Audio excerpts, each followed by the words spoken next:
ஐயனார் துணையில அடுத்து என்ன நடக்க போகுதுன்னு வாங்க பார்க்கலாம். நிலாவுக்கு பிறந்த நாள். நிலாவே அதை மறந்துருப்பாங்க. சோழன் அதை ஞாபகம் வச்சு நைட்டு கேக்கெல்லாம் வாங்கிட்டு வந்து அவங்களுக்கு சர்ப்ரைஸ் பண்ணணும்னு சொல்லிட்டு கேக்கெல்லாம் வாங்கிட்டு வந்து வச்சிருப்பாரு. இது வீட்டில் உள்ளவங்க யாருக்குமே தெரியாது. அவங்க எல்லாரும் தூங்க போயிடுறாங்க. நிலாவும் தூங்க போயிடுறாங்க. அந்த நேரம் ஹாலில் பலூன்லாம் கட்டி கேக்கெல்லாம் எடுத்து வச்சுட்டு நிலாவை போய் கதவை தட்டுறாங்க. நிலா, என்ன இன்னியாத்துல யாரு நமக்கு ரூம்பை தட்டுறது அப்படின்ட்டு அவங்க வந்து கதவை ஓப்பன் பண்ணி பார்க்குறாங்க. ஹாப்பி பர்த்டே நிலா அப்படிங்கிறாங்க. இதை கேட்டதும் நிலாவுக்கே ஷாக் ஆகுது. ஓ, இன்னைக்கு நம்ம பர்த்டேவா அப்படின்னு சொல்லிட்டு எனக்கே அந்த ஞாபகம் இல்லை. என்னுடைய பர்த்டேவை இவ்வளோ ஞாபகம் பண்ணி எனக்கு விஷ் பண்ணியிருக்கீங்க ஃபர்ஸ்ட் ஆளா அப்படின்னு சொல்லிட்டு அவங்களும் தேங்க்யூ அப்படிங்கிறாங்க. அது மட்டும் இல்லை, வெளியே வாங்க அப்படிங்கிறாங்க. வெளியே வந்து பார்க்குறாங்க. ஃபுல்லாக பலூன் கட்டி கேக்கெல்லாம் ரெடி பண்ணி வச்சுருக்காங்க. அதை பார்த்ததும் அவங்களுக்கு அவ்வளோ ஒரு சந்தோஷம். இருங்க ஒரு நிமிஷம் அப்படின்னு சொல்லிட்டு உள்ளே படுத்திருந்த பாண்டியன், பல்லவன், சேரன் எல்லாரையும் எழுப்பி கூட்டிகிட்டு வர்றாங்க. என்னடா இப்போ எழுப்பிக்கிட்டு இருக்க, தூங்கலையா அப்படின்னவும் எல்லாரும் எந்திரிச்சு வாங்க அப்படிங்கிறாங்க. என்னடா என்ன சொல்கிற, எங்களுக்கு ஒன்றுமே புரியலை அப்படி. வாங்கினா வாங்கலேன் அப்படிங்கிறாங்க. சரி, இவனுக்கு என்னமோ ஆச்சு அப்படின்னு சொல்லிட்டு எல்லாரும் எந்திரிச்சு ஹாலுக்கு வர்றாங்க. வந்தா இங்கே கேக்கு பலூன்லாம் ரொம்ப தடபுடலாக பண்ணியிருப்பாரு.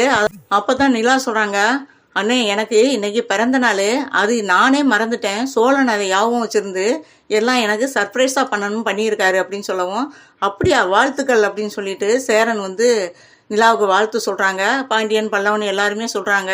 எல்லாருக்குமே தேங்க்யூ தேங்க்யூ தேங்க்யூ அப்படிங்கிறாங்க.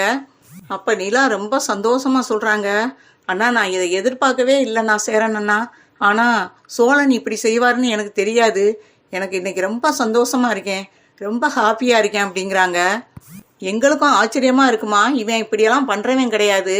உனக்கு ஒன்றுன்னா அதை பார்த்து பார்த்து செய்கிறாமா, எங்களுக்கு அதை பார்க்கையில் எனக்கு ரொம்ப சந்தோஷமாக இருக்குது எங்களுக்கெல்லாம் அப்படின்னு சேரன் சொல்கிறாரு.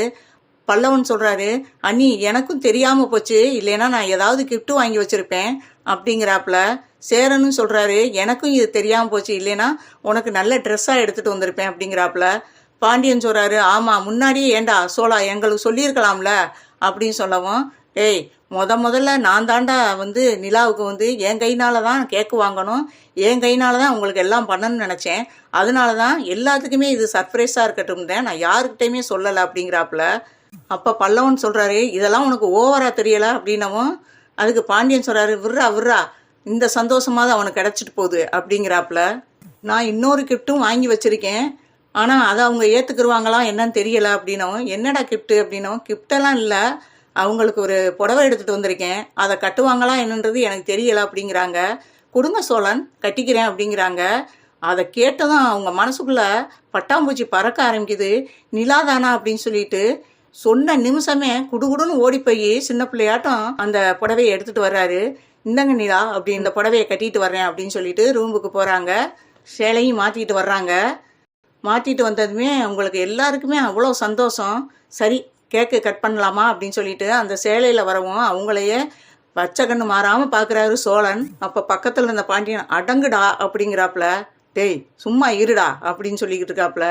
அந்த சமயம் வெளியே படுத்திருந்த நடேசன் வந்து, என்ன சிரிப்பு சத்தம் பேச்சு சத்தம் கேட்குது, இன்னியாத்தில் நம்ம வீட்டில் இதெல்லாம் நடக்காதே அப்படின்னு சொல்லிட்டு பார்க்குறாரு. லைட்டு போட்டு எல்லாரும் பேசி சிரிச்சுக்கிட்டு இருக்காங்க. என்ன நடக்குது அப்படின்னு சொல்லிட்டு எந்திரிச்சு வர்றாரு. பலூனு கேக்கெல்லாம் இருக்குது. என்ன யாருக்கு பர்த்டேலாம் வந்தால் நம்ம வீட்டில் இந்த மாதிரிலாம் கொண்டாட மாட்டாங்களே எவனும் அப்படின்னு சொல்லிட்டு உள்ளே வர்றாரு.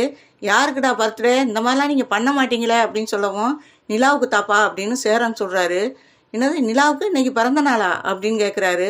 ஆமாங்கள், எனக்கே ஞாபகம் இல்லை, சோழன் தான் வந்து எல்லாமே பண்ணியிருக்காரு அப்படின்னு சொல்லவும், அதை கேட்ட நடேசன், வாழ்த்துக்கள் நிலா அப்படின்னு சொல்லிட்டு மருமகளுக்கு வாழ்த்து சொல்லிட்டு, சோழன் வந்து யாருடைய பிறந்த நாளையும் இவ்வளோ ஞாபகம் பண்ணி வச்சிருக்க மாட்டான், உன்னுடைய பிறந்த நாள் மட்டும் அவனுக்கு இவ்வளோ ஞாபகம் பண்ணி இவ்வளவும் செஞ்சுருக்கான் உனக்காக அப்படிங்கிறாரு. எல்லாரும் அதை கேட்டு சிரிக்கிறாங்க. நிலாவும் சேர்ந்து சிரிக்கிறாங்க. சரி அங்கிள் வாங்க எல்லாரும் கேக்கு வெட்டலாம் அப்படின்னு சொல்லிட்டு எல்லாரையும் கூப்பிட்டு வச்சு கேக்கை கட் பண்ண ஆரம்பிக்கிறாங்க. கட் பண்ணிவிட்டு எல்லாத்துக்கும் கொடுக்குறாங்க.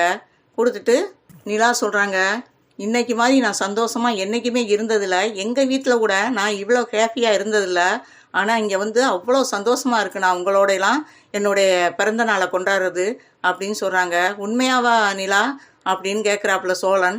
ஆமாம் சோழன், ஆனால் எங்கேயோ இருந்து நான் இங்கே வந்தவ, ஆனால் என்னுடைய பர்த்டேவை நீங்கள் இவ்வளோ ஞாபகம் வச்சு எனக்கு வந்து இவ்வளோ விஷ் பண்ணியிருக்கீங்க எல்லாரும், எனக்கு இது சந்தோஷமா இருக்காதா அப்படிங்கிறாங்க.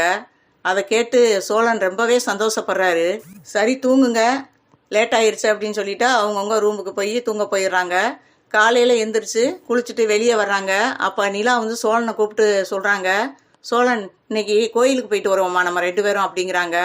இதை சொன்னதும் சோழன் கேட்கவா வேணும்? சோழனுக்கு உண்மையிலே இது கனவா நனவான்னு தெரியல, கிள்ளி பார்க்குறாரு.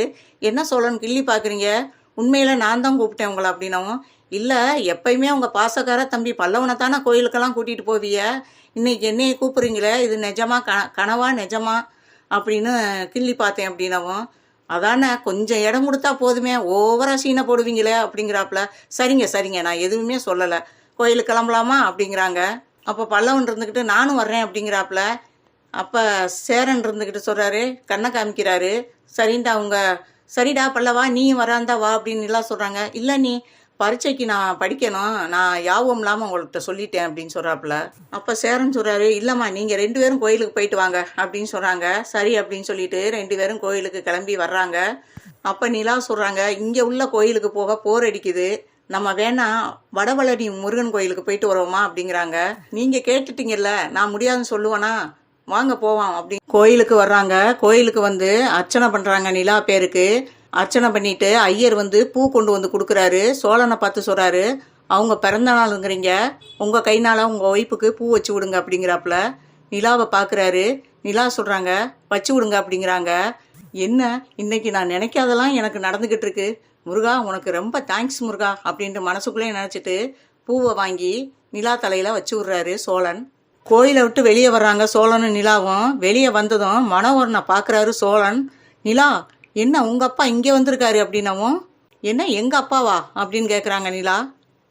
என்ன சோழன் சொல்கிறீங்க, எங்கள் அப்பாவது இங்கே வர்றதாவது அப்படின்னவும், அங்கே பாருங்க யாரோ ஒரு லேடிட்ட பேசிக்கிட்டு இருக்காப்புல அப்படின்னு சொல்கிறாரு. அப்போ தான் பார்க்குறாங்க பல்லவன் அம்மா மனோகர் கையை பிடிச்சி கெஞ்சிக்கிட்டு இருக்காங்க.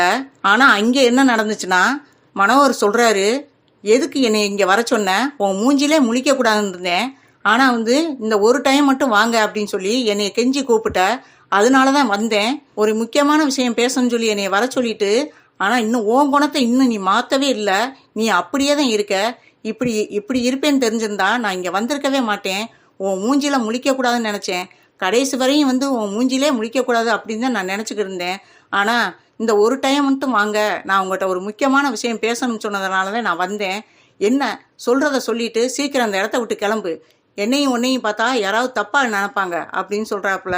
சொல்கிறேன், அதுக்கு முன்னாடி என்னை மன்னிச்சிட்டேன்னு ஒரு வார்த்தை சொல்லுங்க, அது போதும் அப்படிங்கிறாங்க. ஆனால் அவங்க 2 பேரும் என்ன பேசிக்கிறாங்கன்னு இவங்களுக்கு தெரியலை.